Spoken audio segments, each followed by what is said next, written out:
Bien d'abord, c'est un budget totalement bouleversé par les attentats dramatiques du 13 novembre.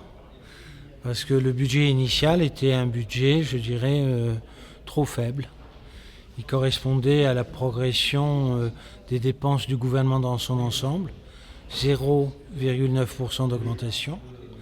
Des effectifs qui augmentaient d'environ 1600 postes, alors qu'à l'éducation nationale, c'était 10 800. Et donc c'est un budget trop faible et anormalement faible pour une année exceptionnelle.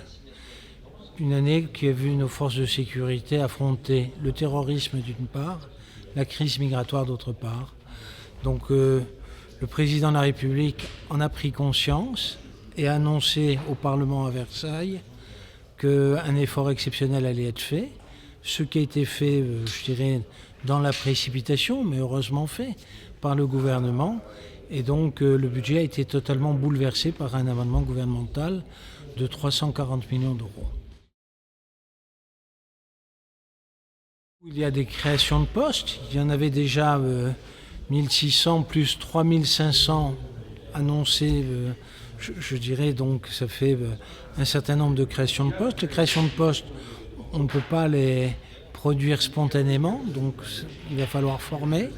Par contre, il y a des moyens, et les moyens vont être affectés directement dès le début de l'année budgétaire. Et donc ça, c'est plutôt une bonne chose parce que ça rééquilibre ce ratio entre les effectifs et les moyens pour accomplir la mission.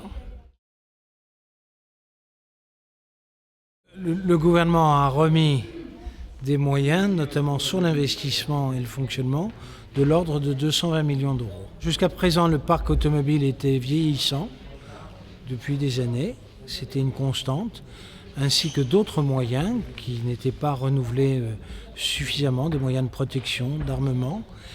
Et là où il y a une satisfaction, c'est que cette fois-ci, dans l'urgence, le gouvernement a dû mettre des moyens pour renforcer le matériel et l'investissement. Et c'est vrai que c'est la gendarmerie qui remporte dans mes visites annuelles, le fourgon le plus vétuste qui fait 525 000 km que j'ai fait à l'occasion d'une visite dans le Nord. J'ai pu le constater sur place.